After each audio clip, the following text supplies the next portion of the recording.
Ceci est la bière la plus bue durant les festivités de la Saint-Patrick. Environ 13 millions de pintes de Guinness seraient consommées dans le monde pour l'occasion, et qu'on aime ou qu'on n'aime pas, il faut quand même reconnaître que la marque Guinness, c'est clairement une marque de bière emblématique qui représente un sacré challenge à reproduire pour les brasseurs, et encore plus pour les brasseurs amateurs. Grain torréfié, acidité ou encore nitro, je vais tenter de reproduire avec vous l'une des bières les plus vendues dans le monde.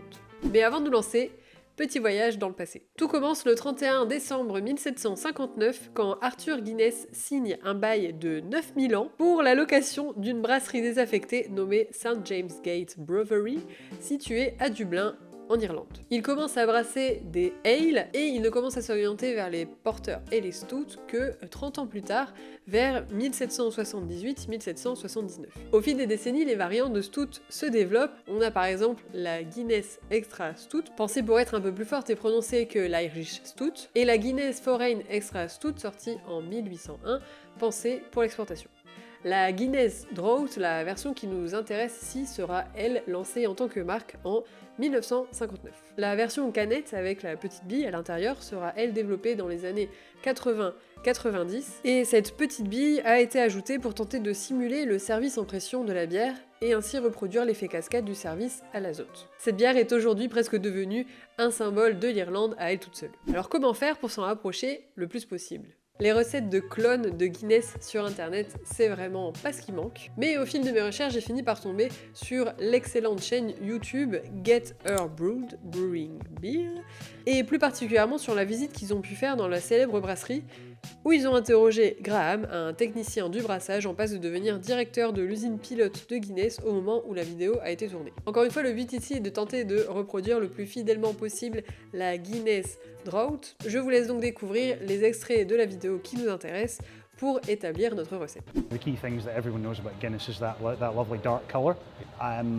Pretty much all that colour comes from the roast barley. Is there other crystals and things in it that they should be looking at? No. No. So it's base. Base malt, roast barley. That's pretty much it, yeah. Are we European nobles? European noble hops. So Okay. you're looking, all you're really using the hops for us is bitterness. Okay. There's no whirlpool hop, there's no dry hop in Guinness. Okay. It's all kettle bitterness. An ale yeast, good clean ale yeast, will give you something close to the flavours. And the other thing which is probably not going to be in the reach of most homebrewers is the nitrogenation to get you that really thick, tight, creamy head. CO2 bubbles are quite big, nitrogen bubbles really small, so that's where you get that really tight, creamy head that doesn't disappear as your pint sits. J'ai donc choisi de les prendre au mot et de ne partir que sur 2 grains, 90% de Marie Sauter et 10% de malt torréfié sans écorce. On cherche donc à reproduire une bière aux notes torréfiées, pouvant rappeler le café et avec parfois de légères touches de chocolat. On doit être aussi sur une bière avec un taux d'alcool assez faible, situé entre 3,8 et 5%. J'ai donc au final un total de 4 kg de grains pour 22 litres dans mon fermenteur. J'ai empâté tout ça pendant 1 heure à 66 degrés.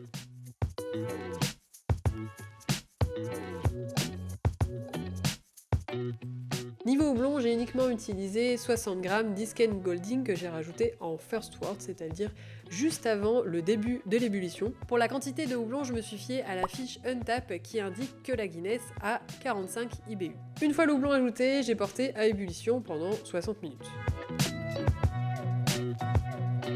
Pour la levure, je me suis tournée vers la Irish Ale d'Escarpment Labs, présentée comme étant une souche classique de levure irlandaise avec un profil assez neutre, mettant quand même plus en valeur le malt. Et c'est parti pour un minimum de 2 semaines de fermentation à 20 degrés, avec une densité initiale de 1,042. Au bout de 2 semaines et demie, la fermentation est officiellement terminée avec une densité finale de 1,010. On est donc au final sur une bière avec un petit 4% alcool. Et l'acidité dans tout ça? Au fil de mes recherches, je suis tombée sur plusieurs articles et discussions de forums qu'il a mentionné, et même si Graham n'en parle pas dans sa vidéo, j'ai voulu quand même tenter le coup. Donc j'ai trouvé plusieurs méthodes pour procéder et j'ai opté pour celle qui me paraissait pour moi en tout cas la plus simple, ajouter de l'acide lactique en fin de fermentation. Il suffirait de 3-4 ml pour environ 20 litres de bière. Avant de la mettre dans mon keg, j'ai donc ajouté la toute petite quantité de 0,5 ml d'acide lactique dans mon mini fût de service nitro.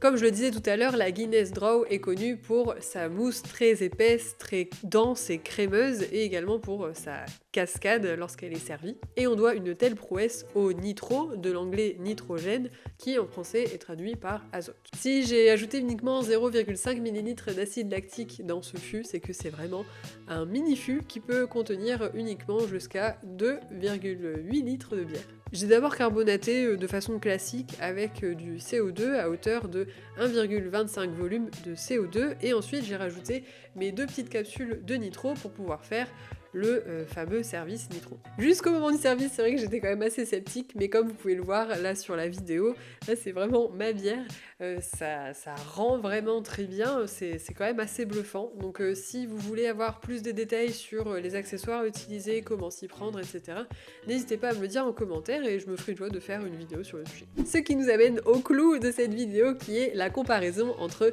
la Guinness classique, la Draw, et ma version de cette bière. J'aimerais vraiment pouvoir comparer ces deux bières à l'aveugle, donc j'ai demandé à Eduardo de me préparer un triangular test. Le but c'est d'évaluer la différence entre ici 2 bières, donc on a 2 verres avec une bière et un autre verre avec l'autre bière. Bien sûr je ne sais pas au préalable ce qu'il y a dans chaque verre et je dois voir si je détecte une différence ou non entre les 3 verres. Si vous suivez le blog de Brulosophy, vous devez très certainement déjà connaître cette façon de procéder. Ils l'utilisent vraiment très régulièrement dans toutes leurs expériences et également sur leur chaîne YouTube, souvent à travers les vidéos de Martin, qui était à la base le créateur de la chaîne The Homebrew Challenge.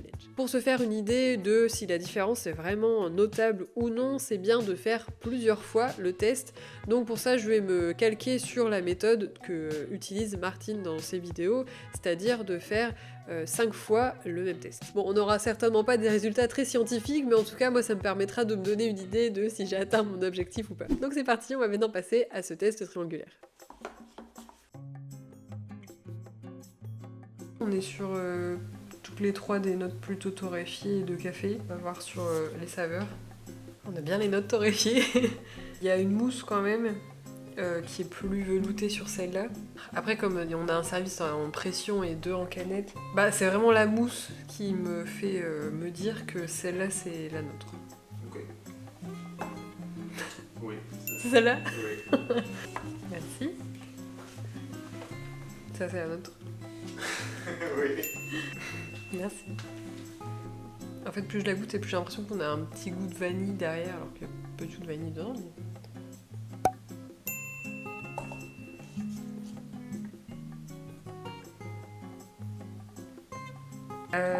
je sais pas, celle-là? Non. Non? C'est celle-là? Non, c'était celle-là. Sérieux? Ouais. Bon, bah le test il va devoir s'arrêter ici parce que on n'a plus de Guinness en canette, on avait prévu 2 canettes et bon bah c'était pas suffisant.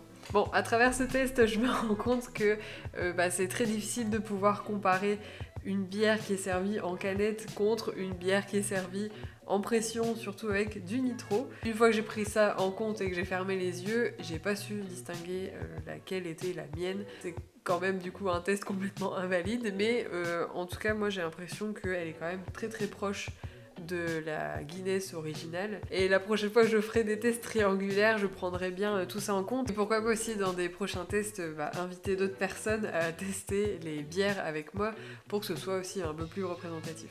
Dans tous les cas, je pense vraiment que le nitro, ça change complètement une bière et vous allez très certainement voir plus de bières avec du nitro sur cette chaîne parce que j'ai vraiment beaucoup aimé cette expérience. Et voilà, je voulais vous remercier d'avoir regardé cette vidéo jusqu'au bout. Si vous avez appris des choses, si vous l'avez aimé, n'hésitez pas à la liker, à la commenter et à vous abonner si c'est pas encore fait. Et moi je vous dis à très bientôt pour une prochaine vidéo.